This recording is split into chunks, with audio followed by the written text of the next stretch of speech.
welcome back to another episode of Talk to Tot, Real People, Real Talk, Real Life. I am your lovely host, Tatyanamonee, and I wanted to give you this delayed but ever so missed episode going over Platonic perspectives, exploring cross-gender friendships. In short, is it cool to be cool with the opposite sex?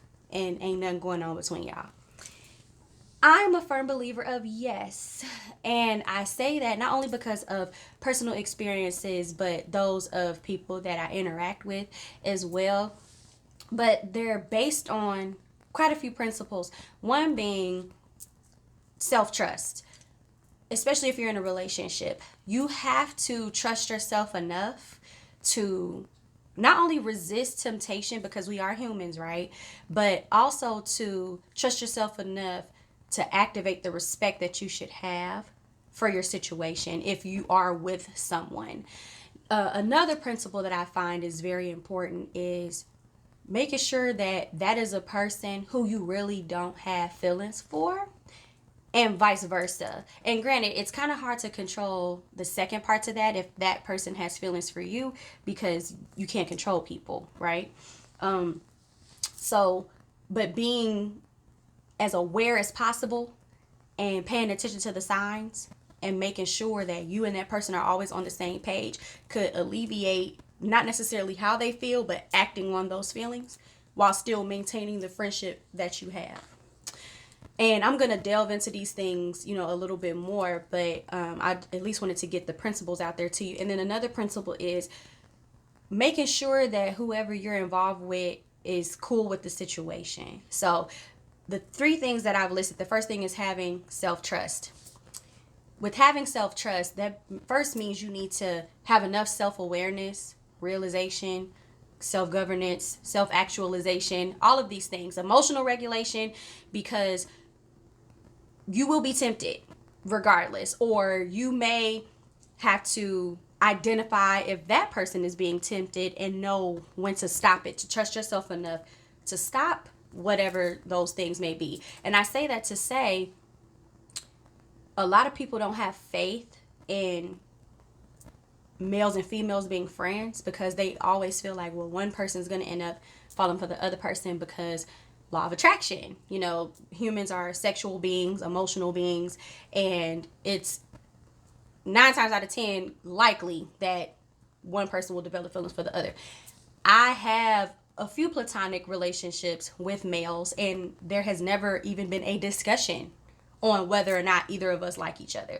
So granted, I might be different, but because I've lived it, and I have other friends who have, like, some of my male friends have female best friends, some of my female best friends or female friends have male best friends. There's never been anything like no sitting on laps, no dancing, no give me a kiss on the cheek, but it's like kind of right by the lip type of thing. It's like everything is from a familial aspect in a sense. So I would say knowing yourself enough and having a good analysis of the relationship that you two have is a principle to keep in mind when you are maintaining a platonic relationship when it's cross genders. The second principle, as far as knowing what that other person is capable of and the extent of your relationship that you two have, you have to have a conversation. It's plain and simple. You have to ensure that you guys are on the same page at all times. And that's with any relationship that you have, but especially one where it's male and female, because you want to make sure that what's going on is how you're operating. Meaning, if y'all are platonic friends, it shouldn't be, I'm cuddled all up under you and, I'm walking around like we're in a relationship type of thing. You know what I mean? Like, you don't need to be groping me. I don't need to be groping you. Granted, friends, like even like me and my female friends, like we'll lay on each other and stuff like that. Like that's very common. I know men don't typically, like heterosexual men, I'll say, don't typically like lay on each other or things of that nature, but I know we women do, and we're very affectionate people, but men are still men, and we have to remember that. So being mindful of the nature of men and women is very key in that aspect, because we don't want to entice them either.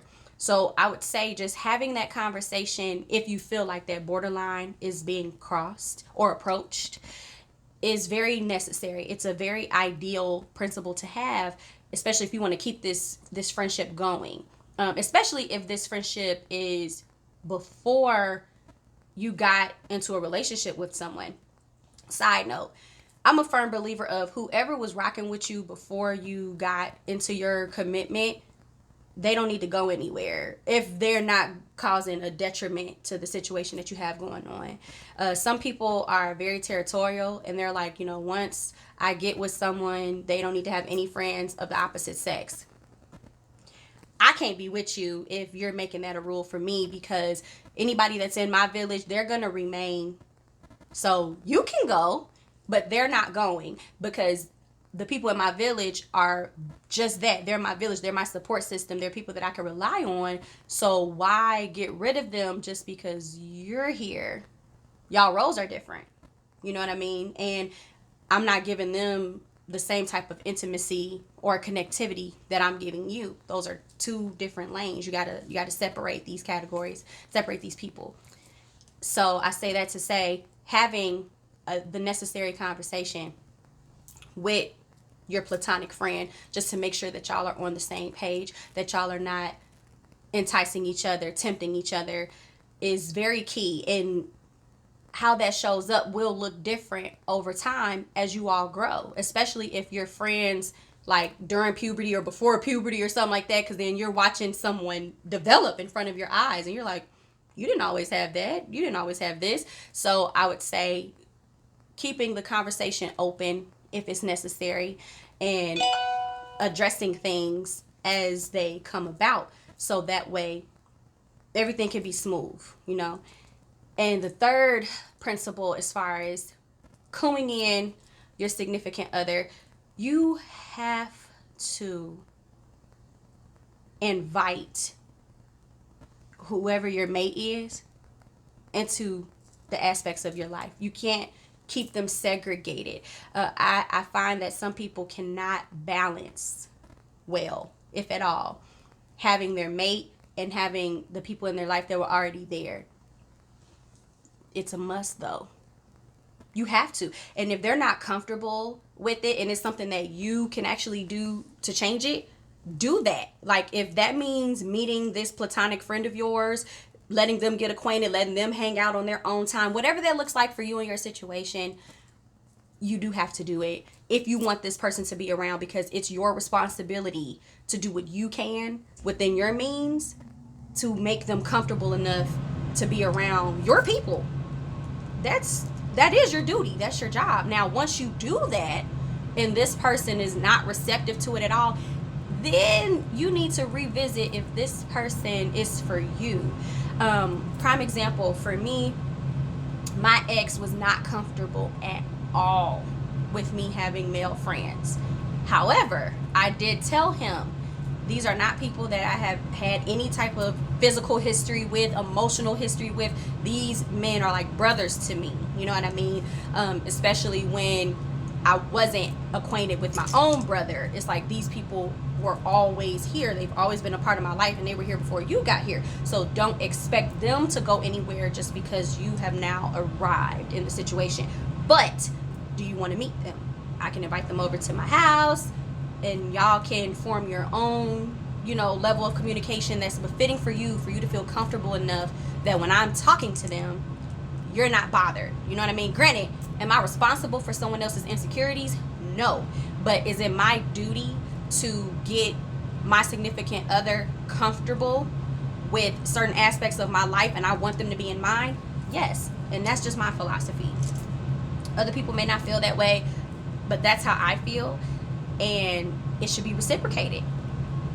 It should. Now, my ex from high school, he had a female best friend. I wasn't comfortable with that. Not because she was a female, but my spidey senses were tingling, right? Mind you, when you can sense something and you know your significant other and you see what they can attract, even if they aren't intentionally doing it, then it makes you more cautious and more alert and just in need of things being more intentional and being purposeful.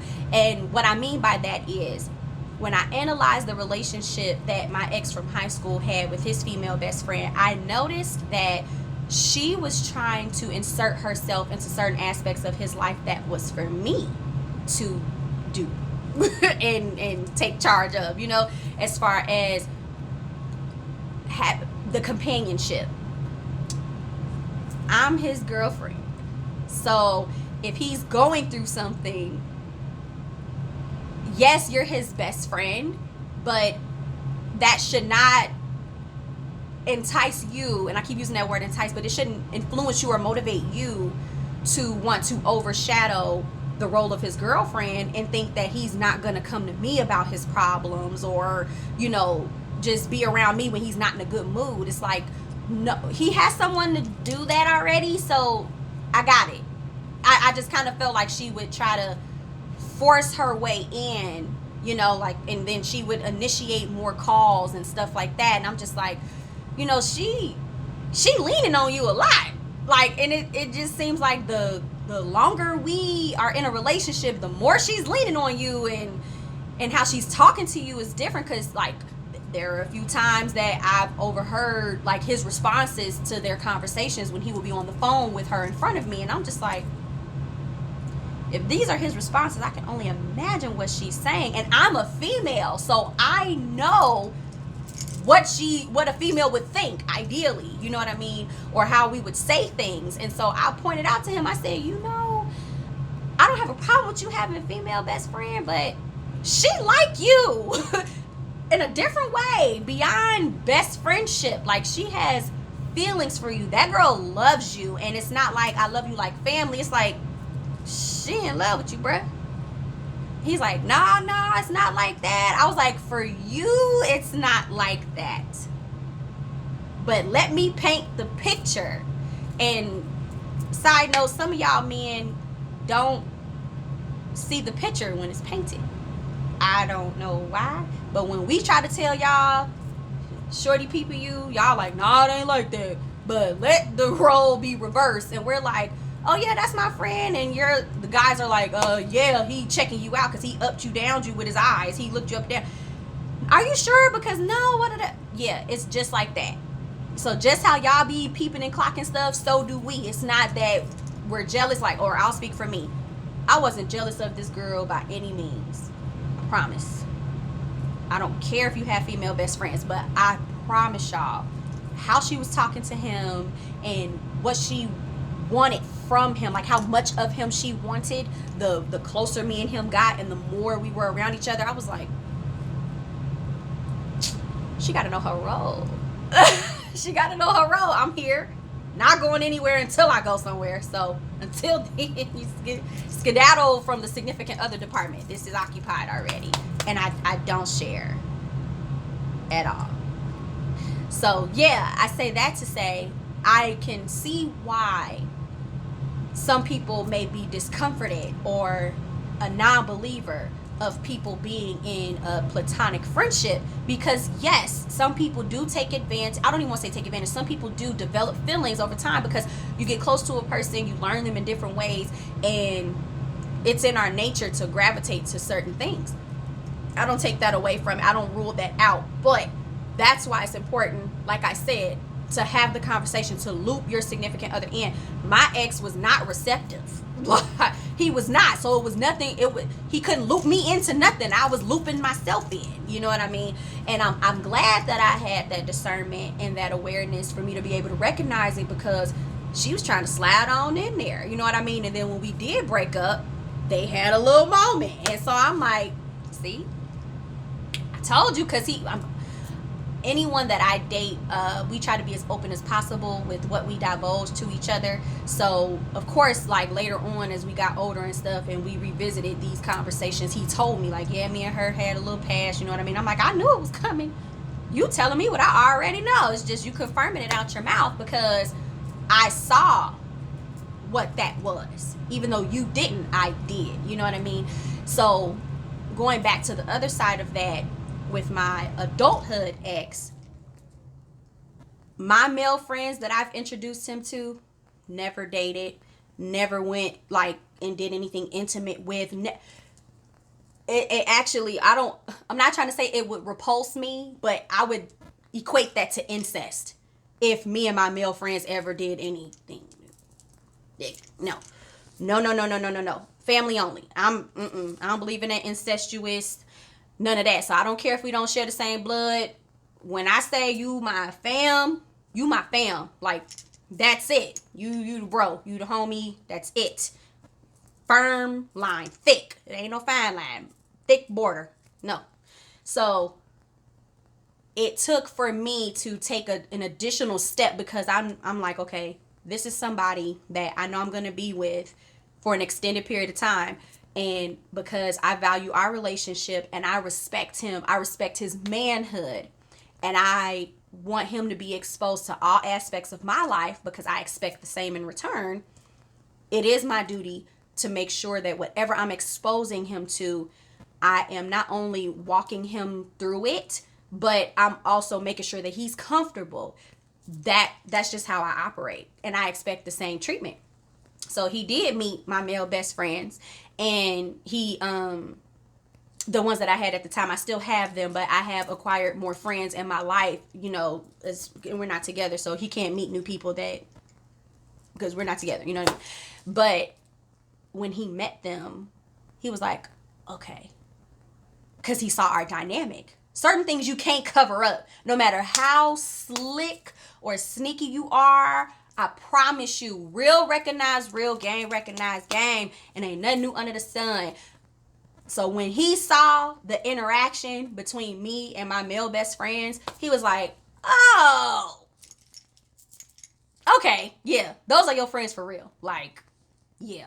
I was like, been trying to tell you that, you know what I mean? It's not that type of situation where I'm in a relationship and I want to have my cake and eat it too. So I'm trying to keep somebody that's on standby in the mix like that. And to put it in your face, oh, please. That's my little miss thing, y'all, putting the air fragrance out there, if you heard that. But that's bold. And another side note, some people, y'all out there really are bold, and I'll just say ignorant.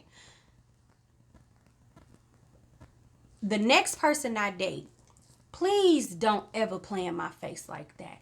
Don't ever bring me around somebody that you are false flagging as a friend, knowing that you have intentions on being with this person and you have them around me and we're together. When I tell y'all people do that, people do that. Now, if you're introducing me to somebody that you had a past with, but y'all are in a different space because it's like, no, it really didn't work out. It was something that probably should not have happened, and we had to go through that to know that it shouldn't have happened. Hey, we're human. Things happen. I'm adult enough to recognize stuff like that, but I would have to have a sit down one-on-one with this person by myself. Like, yes, with you at first, but then I have to have another sit down conversation so I can vet this person, be like, okay, look, I know y'all had a past. Not that I'm worried, because if someone decides to wipe their feet on another person's mat, and then you're not mine anyway for the streets. There's nothing to defend here. But are you somebody that's going to try to intrude? Because if you're going to be a problem, then that's a problem for you. And I don't think you want problems. You know what I mean? So those bridges sometimes do have to be crossed if that is something. You know what I mean? And I know we're straying a little bit from the topic, but this all still kind of connects to it, because you have to see the other side and figure out why people are so uncomfortable with having platonic relationships, but also knowing that you can still have them, because not all of these scenarios apply to everybody. You know what I mean? So getting back to that, if you have had history with someone and y'all know for a fact this person will never be my mate, we tried it, it didn't work, we are actually better off as friends, and we have been nothing but friends ever since, we actually be venting to each other about our dating life and stuff like that, because it does happen, it really does. And because a lot of times you're blinded by your attractions because of what you're going through. You could be trauma bonding, it could be, you know, you were at a vulnerable state at that time, or it could be simply, I got to know you in that way and I didn't like what I got to know, and that's not what I want to embrace in my dating life. I can have you as a friend, but I do not want you in no way, shape, or form as a significant other. You don't qualify for that category, you know what I mean? And that does happen. But that goes back to the first thing about not only self-trust, but now also trusting in the relationship that you have with your significant other to bear through that. Because I know women, we could probably handle that. But for guys, y'all pride and y'all ego and your territorial behavior is so strong, are so strong. The chances of that, it takes a certain level of growth and maturity, understanding, trust to have a man, especially an alpha male, be okay with something like that. Because they would really have to observe over a period of time. And that's something that they would have to know up front too. You don't find that out after a couple months and you just sat around this person like, oh wait, y'all did something?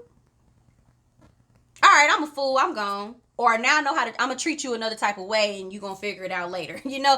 Yeah, nah, don't invite stuff like that. Don't invite stuff like that. So I know we went off on a tangent about when those platonic relationships are masked as platonic relationships and they're not. So yeah, just be very careful with that. Don't play in people's face. Please don't. So going back to the main topic at hand,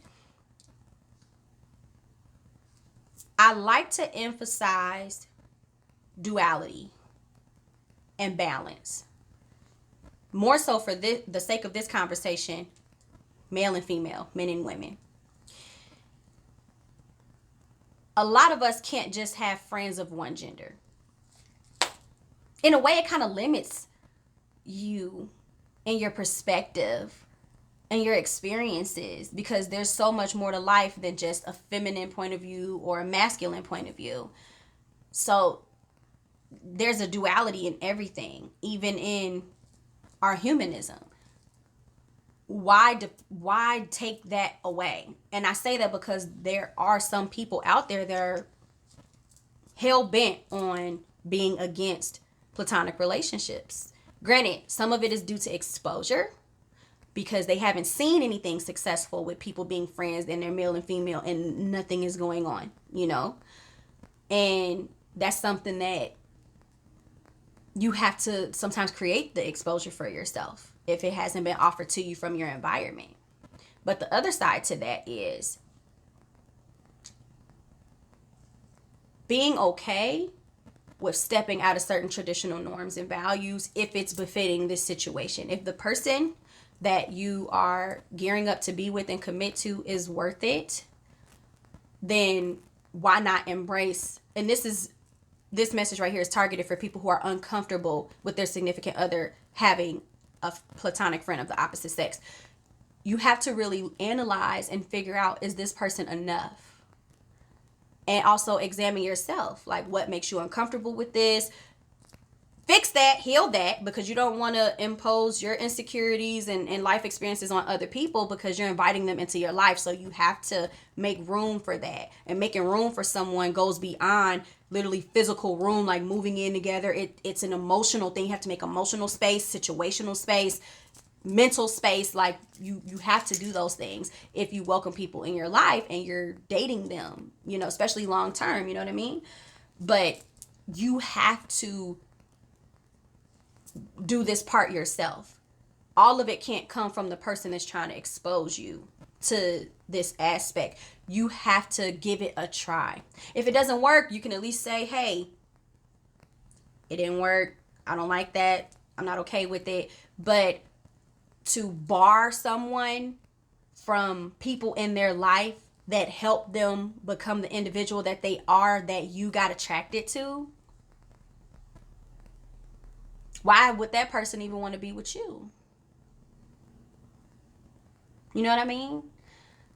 For me, when I date, it's out of the question for anybody to expect me to get rid of any of my people. It's out of the question. Because anybody that's in my life isn't a detriment, or they're not catastrophic to anything or anybody else in my life.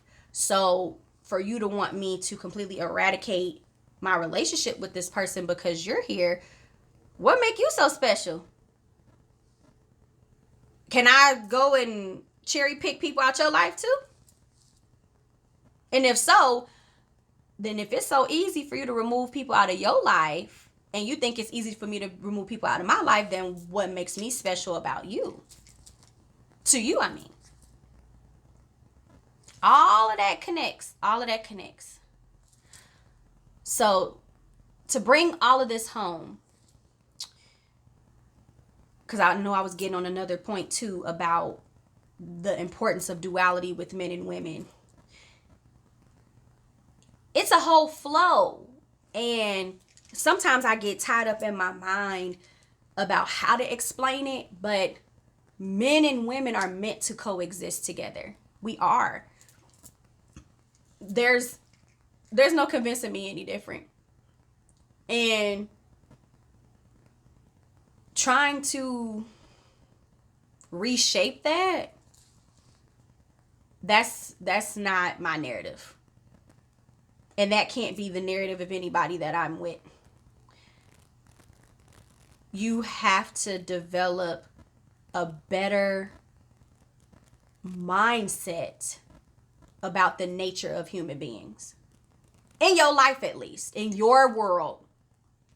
You ain't responsible for trying to conceptualize everybody else all the time, which can be a good thing. Sometimes it's good enough to just be able to focus on your own situation. What you have going on doesn't have to apply to everybody else all the time. You know what I mean? So if this is something new for you, like how my adult ex was not really okay with it at first, I was able to show him something different and be like, look, this is real. Like, it's beyond words. You can see it with your own two eyes and know, hey, something that you really weren't rocking with at first, you actually can deal with it because it's not jeopardizing us. It's not putting you in a position where you can't trust me. It's not motivating you to have any negative thoughts or think that this person can enter our situation or anything like that. You got to be open and willing to try new things when you invite people into your life. And also just knowing that, like, and now this is for people who are in those platonic relationships, self-control.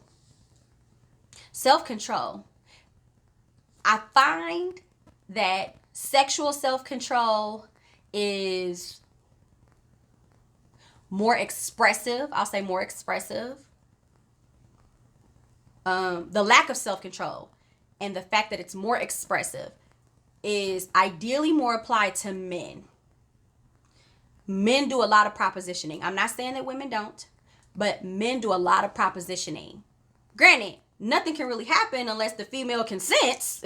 So I do get that too. It goes hand in hand. But a lot of times what I have found is that what can ruin a platonic relationship is when a dude is like, hey, stop calling me bruh, man. We ain't bro and sis no more. You ain't little sis no more. I'm not this no more. And it's like, But we've been cool for like a decade. If I'm not giving you no signs that nothing has changed, why are you? That goes back to that self-control. You know what I mean? Especially if that person is not giving you signs. Don't take advantage of losing on your friendship when you don't have any signs because now you're horny. Just gonna put it out there. Because this is not, and I'm not talking about like if somebody is actually like good friends, because sometimes some of the best relationships start out as you being good friends. I'm not knocking that. But if you know for a fact this person is only my friend, they only treat me this way, there is no way in hell we will ever be together, then don't try to bang them. Why do y'all do that? Like, if any man can tap in and tell us, like, let us know this is a stage for everybody to communicate. Come on Talk to Tide or comment on Talk to Tide and let us know. Why do y'all do that? You do that, but then you're so against women having platonic relationships with men. But you have a hand in the corruption of it. I don't get it. I really don't get it. And for women, if you are secure enough within yourself, if a man has a female friend, you won't be questioning him about who is this and why is she doing this or that or whatever, because we women can be sometimes too emotional for our own good. Meaning, we will overthink something, see stuff that ain't there. You know, we will base things off of all of these hypothetical situations and not what something actually is. We do that. Stop it.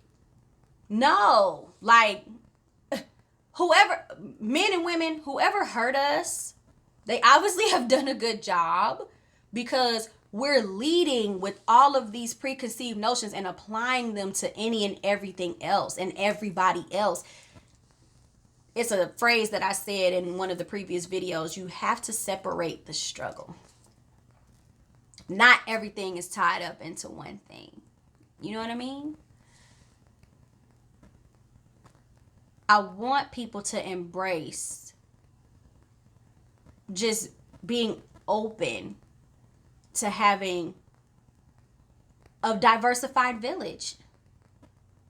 It's good to have people that you identify with gender-wise. Yes, it is. Because some things that I be, flustered about or whatever, I'm not going to go to my girls and they know from a woman's perspective, this is this is that. You know what I mean? But it's also equally important to have that outlet from a man, especially if I'm having man problems. Hey, look, school me, friend. What y'all mean when y'all do this? Please interpret. please interpret this for me. They go hand in hand. Don't dismiss it. Don't dismiss it. I would say if you're a stickler for no, I don't approve of platonic relationships, really figure out where that comes from. Because whoever is coming into your life, you shouldn't want to take away from them having good people in their life because of your insecurities. It's not fair.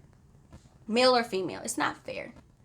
So that's what I wanted to share with y'all, because I see a lot of changes in dynamic with male and female relationships, and I am an advocate of platonic relationships. I think that they are healthy. I think that they are necessary, and that's just my belief. I don't expect people to agree or to sign on for my beliefs, but I do want to share them because I know that there are people out there who have the same belief as me, and they do share similar ideologies, even if they're applied in different ways. But if anybody wants to add to this and provide a reasonable and healthy perspective on what you think about platonic relationships with men and women, especially when you're in a relationship, I welcome you to share. Tatyanamonee is the hostess with the mostest as far as accepting varying opinions, because I want this podcast, Talk to Tide, to always keep in mind of real people, real talk, real life. And that means me being open to other varying opinions besides my own. So comment, if you want to tag or feature this or whatever to tie in your thoughts and opinions. I welcome all of that. Just as a disclaimer, be respectful. I don't come on my show disrespecting people. I won't allow anyone to come on my show disrespecting people. So keep that same type of energy. And I say that because I had posted something on TikTok it was a couple weeks ago now, and this man was so charged up on it was the video I put out about dating baby daddies, and he was so charged up about what I said, like, you women are always complaining about us men and da da da da. And I'm like, did you listen to the podcast? I wasn't complaining about men, but I'm providing my perspective as a woman who dated a baby daddy. So how can my experience be wrong? And I also loop in, like, I'm always a person that likes to explore both sides and think things through as fairly as I possibly can. So I also tied in how women can negatively contribute to relationships when you're dating a baby daddy. So I'm just like, how about you just go listen to the whole thing, love, and then get back with me? And he was just like so against, like, I don't need to do anything. And he was just saying all of these negative things. And it's just like, yeah, I don't want that energy. I can control the type of energy that I put out, and I can monitor to the best of my ability the type of energy that is encountered on my show. And I did that, so I blocked him. So just know, cancel culture is real on here. I want you to be able to freely express yourself, but this platform is for self-expression, releasing, healing, and positivity. You can vent about things that are negatively impacting you, but this is not a platform for you to be negative and to insert negativity. That's not going to happen here. As long as I can control it, it's not going to happen here. So anyway, so that I'm not rambling, please share, please like, please follow, please subscribe, please comment your opinion on this video. If you want me to expand more on this topic, because I know that this was more of a shorter video, please let me know. I would love to add on additions to this and just see where you all are coming from with it. But I do appreciate you tuning in to yet another delayed video and / audio episode of Talk to Ty, real people, real talk, real life. I am your wonderful, lovable host, Tatyanamonee, and until next time, I will see you guys later. Bye.